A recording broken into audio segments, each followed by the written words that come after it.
If you bought a home and put down less than 20%, look closely at your monthly mortgage statement.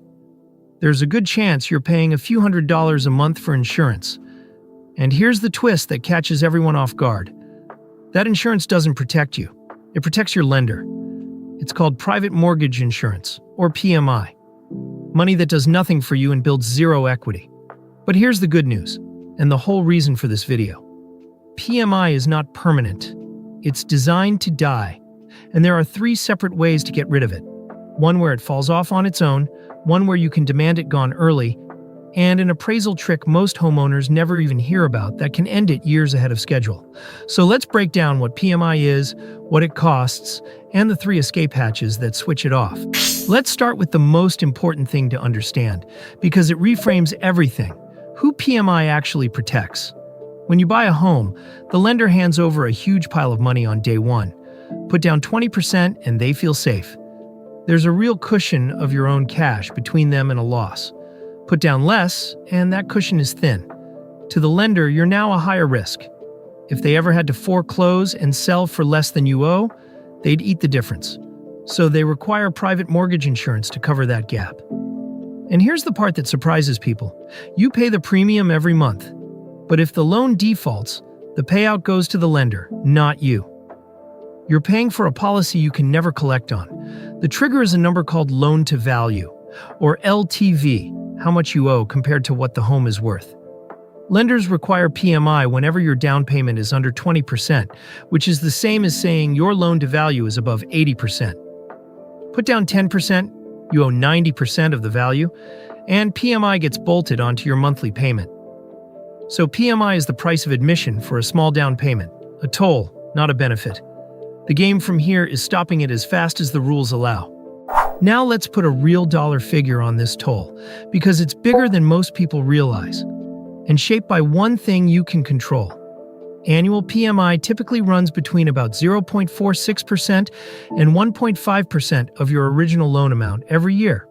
Where you land is driven mainly by 2 things: your credit score and the size of your down payment. Here's how credit moves the needle.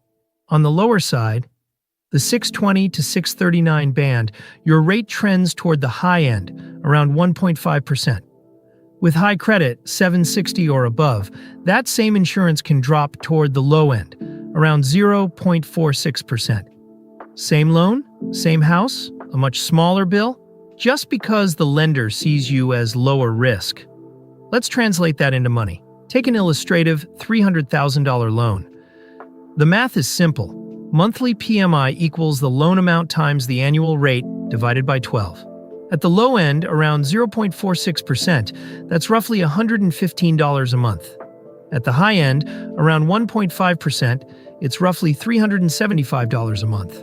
On the exact same loan, the gap between strong and weak credit can top $250 a month, over $3,000 a year, for insurance that protects the lender.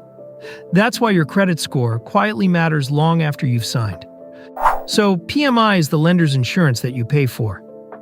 Now the good part, escape hatch number 1, which is really 2 doors built into federal law. When you bought the home, you started above 80% loan to value. That's why you have PMI. But every month you pay down the loan, you owe a little less and your loan to value slowly drops. 2 numbers on that timeline are where the magic happens. The first flag is at 80% loan to value. You've paid the balance down to 80% of the home's original value. At that point, you can request cancellation in writing. But it's not automatic. You have to ask. You generally need a good payment history. You can't have other liens on the property. And the lender may require confirmation the home hasn't lost value. Meet the conditions, and they cancel it.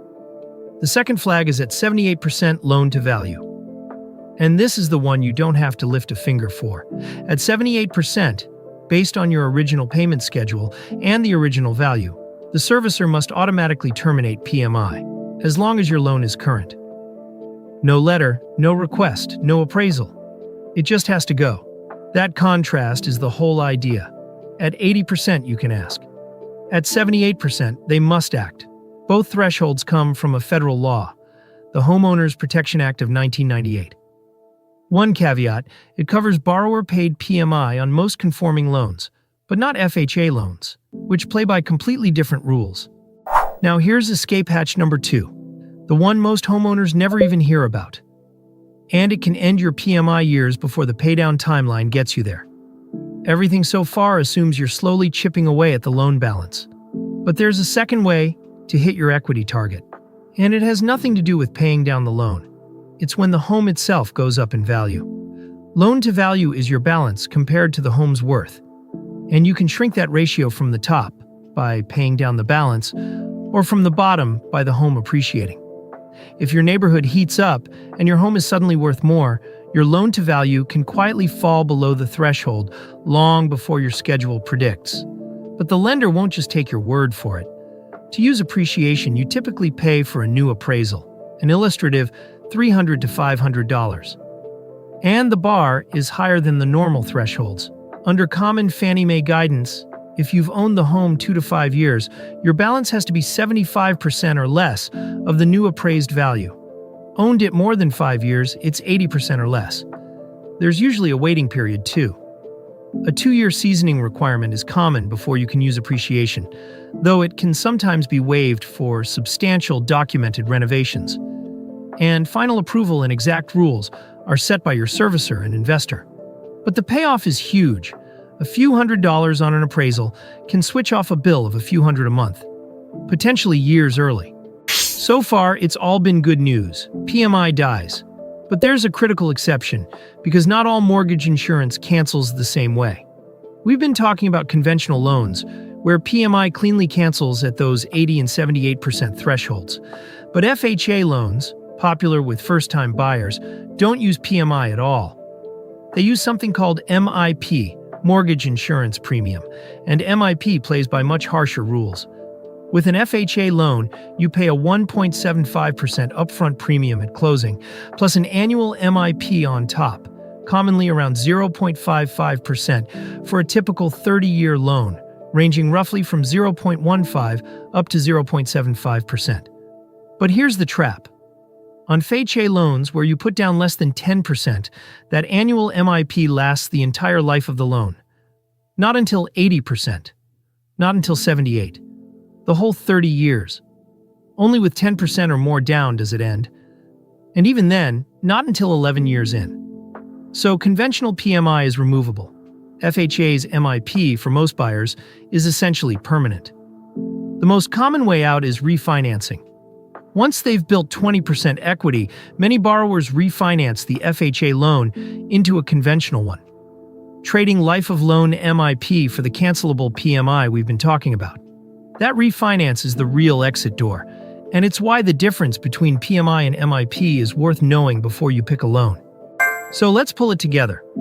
PMI is the toll you pay for buying with less than 20% down. A few $100s a month for insurance that protects the lender, not you. Not a benefit, the price of admission for a small down payment. But the whole point is that it's temporary, and you've got 3 ways out. 1. At 80% loan to value, you can request removal in writing. 2. At 78%, the servicer must terminate it automatically. You don't even have to ask. 3. If your home appreciates, a new appraisal you pay for can prove the equity is already there and end it years early. The one big exception is FHA. Its MIP often sticks for the life of the loan, and for most FHA borrowers, the only real escape is refinancing into a conventional loan once they reach 20% equity. And remember, this is education, not financial advice. PMI is one of the few costs on your mortgage statement you have real power to switch off. Know your loan to value, watch those 2 thresholds, and don't forget the appraisal route. If this just explained that mystery line item on your mortgage statement and showed you how to make it disappear, hit subscribe. That's the whole point of this channel, the money mechanics nobody ever sat you down and explained. And here's the perfect next step. Everything we just covered, the down payment, the PMI, the monthly bill, flows from one bigger question you answer before you ever sign. How much house can you actually afford? It's the decision that quietly determines whether you pay PMI at all and for how long. So watch the video on how much house you can afford, and let's get that number right first.